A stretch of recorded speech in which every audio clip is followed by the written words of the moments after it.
Welcome back to the Sligh Guy TV. This is the Sligh Guy, and the Sligh Guy.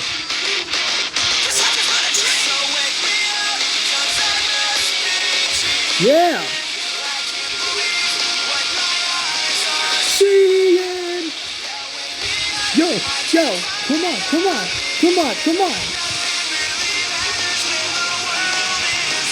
Okay, welcome back to Sligh Guy TV. This is the Sligh Guy, and now the Sligh Guy has actually been neglecting his eternal account, and the reason why is because due to the number of throne and expedition challenges, I have not been able to complete my daily rewards.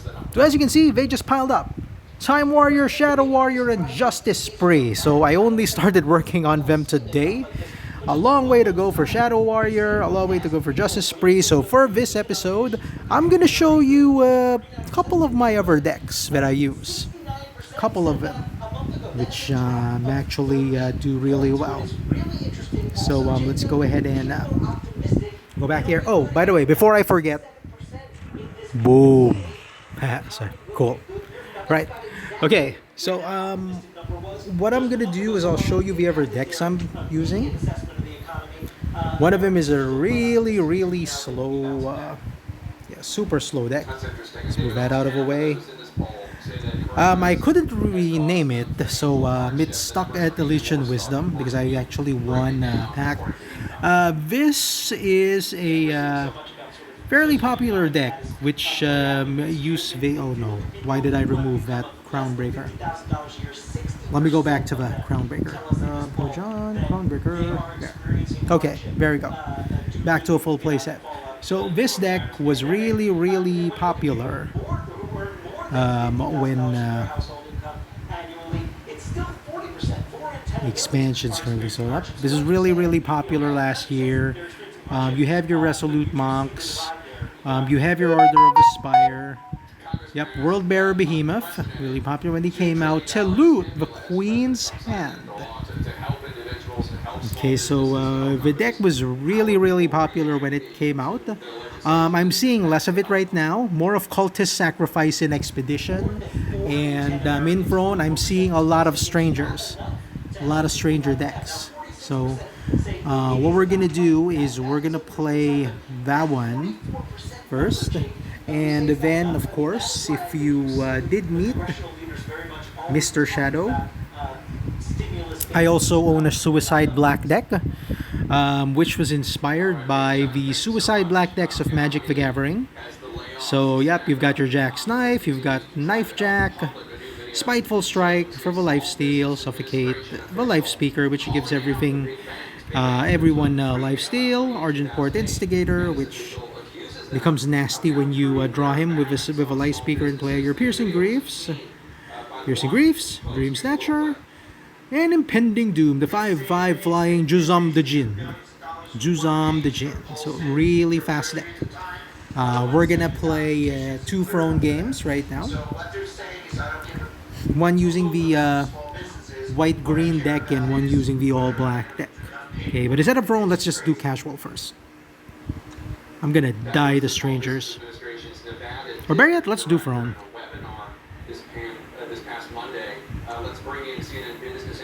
Yeah, best way to test the deck is by trial by fire. Fire! Haha. Yeah, really miss Beavis and Butthead. No, not quite. I am missing Justice Sigils there, much better.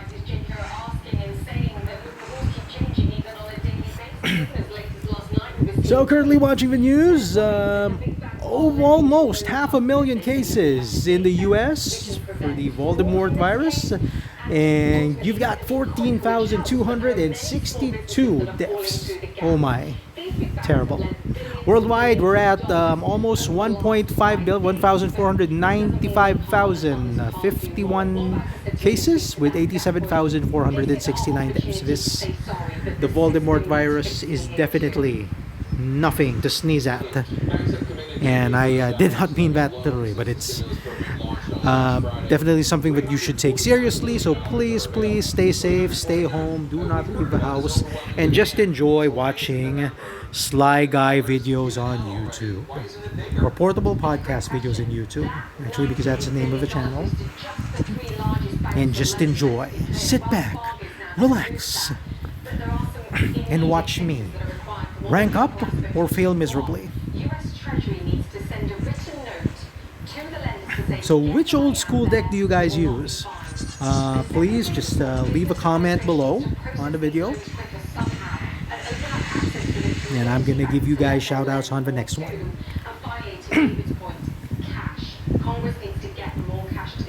So we're about an hour away, or 40 minutes away from Donald Trump's daily address. But actually, I think it starts late now. It starts about 6 o'clock, I guess, or 6 p.m. Eastern.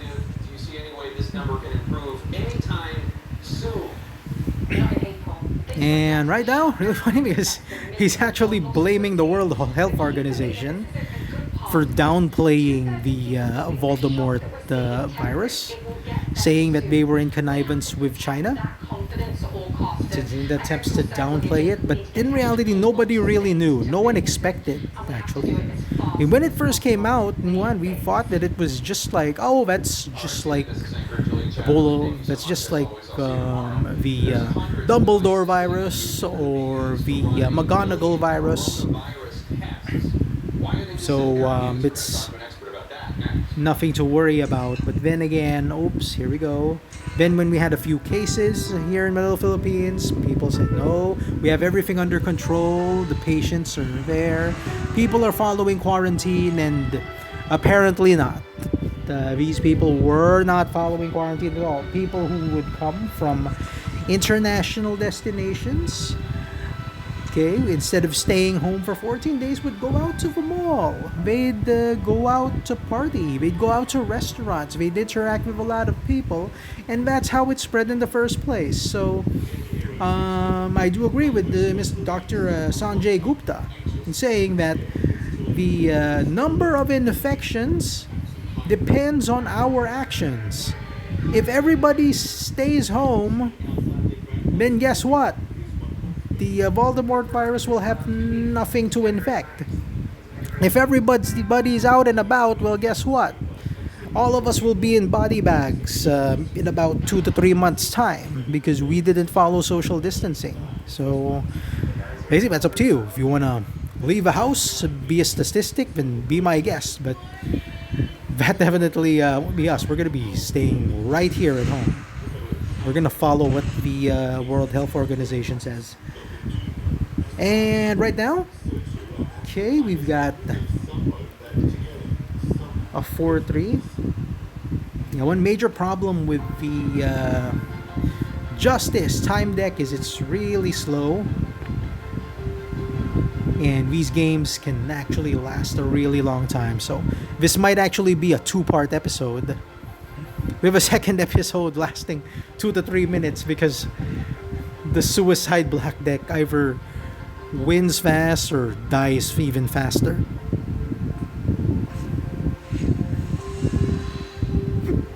Oh, looks like he's got a bunch of creatures in play. And I'm just hoping this game doesn't last that long.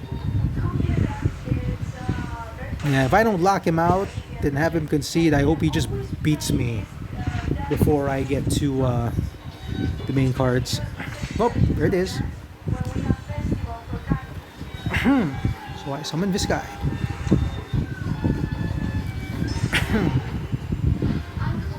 And there it is, Stranger again, Stranger Danger. The Stealing Stranger, stealing everything.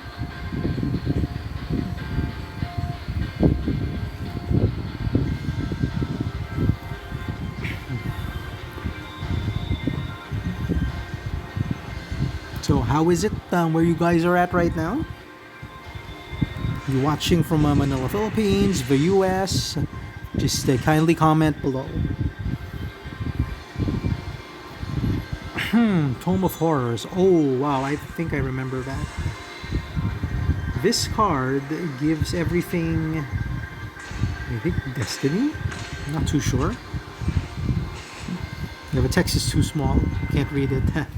I will, I think I have a few copies. I'll just read it later on. So, from 30, I took 14 points of damage. Very nasty. I shall now play to loot. But I doubt it if that'll do anything. He probably has some elimination in his hand. Yeah, it's like he has an Azindel in play. He's stealing the top card of my library or deck. Yeah, Force of Habit, that's what we call a deck in Magic the Gathering. The library. The library of spells. The library card. Okay, see, told ya.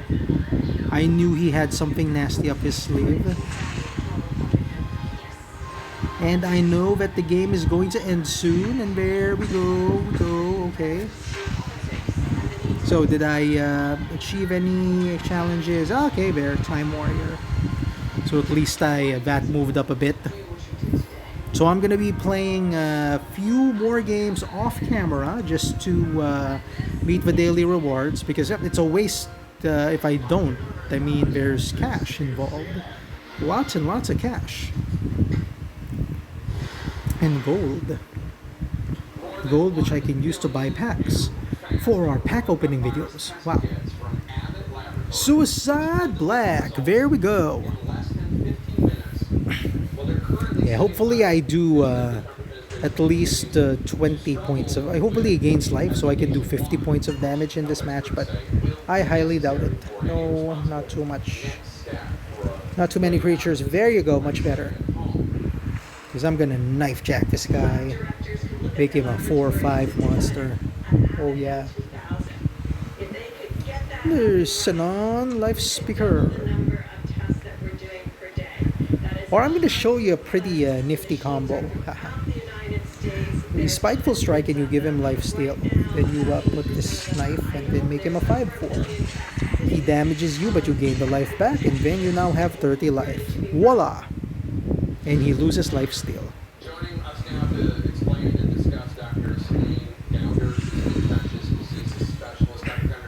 Okay, here we go.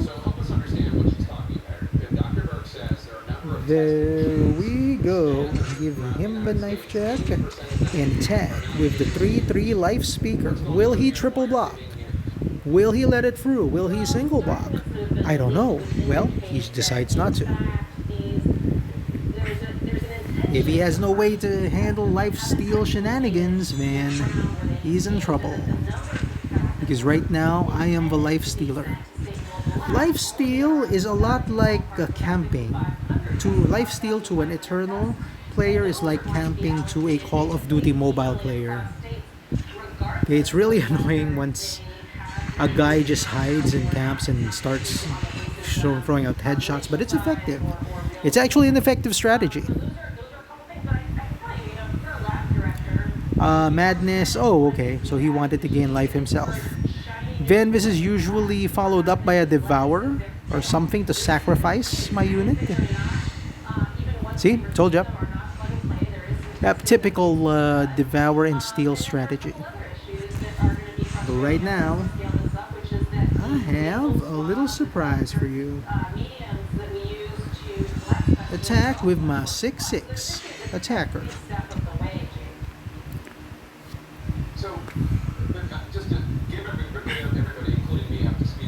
There's a Smashing Pumpkin. In spite of my rage, I'm still just a rat in a cage, and yes sir, you are indeed a rat with Warcry. Goodbye, Mr. Rat. He now plays a 7/7 Steel Bound Dragon with Warcry. So what we'll do is we're going to attack.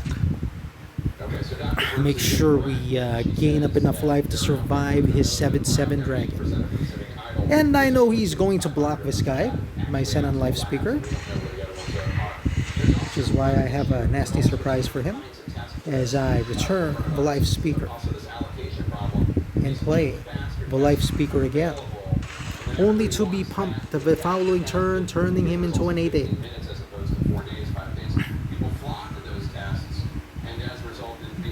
So Now we're at 32 live. 32 live. Nope, I'm not blocking that. I know you have something nasty planned. Haha. Oh, yes, you do. Which is why he's not attacking. Because the moment he does not block with his dragon, he absolutely dies. Boom. There he is. You have my gratitude. Attitude. Oh, he's gonna attack with it again. Then he's gonna devour. Yeah, that devour attack thing doesn't go old.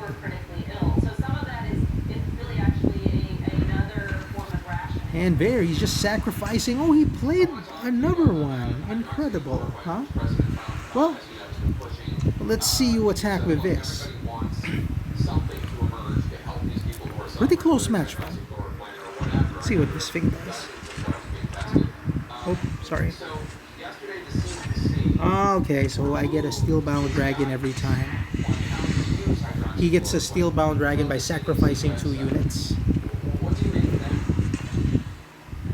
Whoa!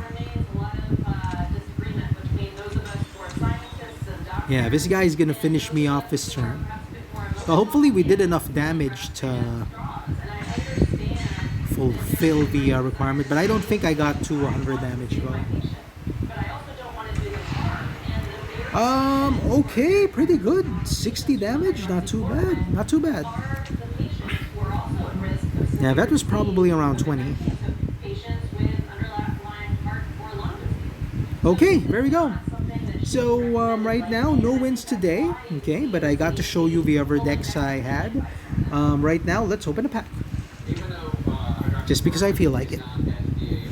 Because remember, this has nothing to do with the Sligh challenge. It's just me fulfilling the requirements of the daily challenges so that I get more gold and more packs. And boom! Look at that! Look at that! Okay, a man was tortured because he stole the royal breastplate. Now the wizards decided to let the man go. By letting the man go, he was now in exile and was forced to ride the gigantic dirty bird. When the Minotaur offered him weapons for his quest, the man decided to attack a bunch of elves. Now with his super gigantic staff-like sword, the man decided to ride his golden horse. Then the golden horse turned into a golden owl, which then burned in the crimson fiery burning death of burning. And then the dirty bird came back and he said he was clean but he still looked dirty. And finally the dirty bird turned into a not so dirty bird and he merged with a lion to become the ultimate lion Aslan bird with a hand on his head. Well, thank you for watching today's episode. I hope you guys enjoyed. Once again, this is the Sligh Guy for Sligh Guy TV. Signing off.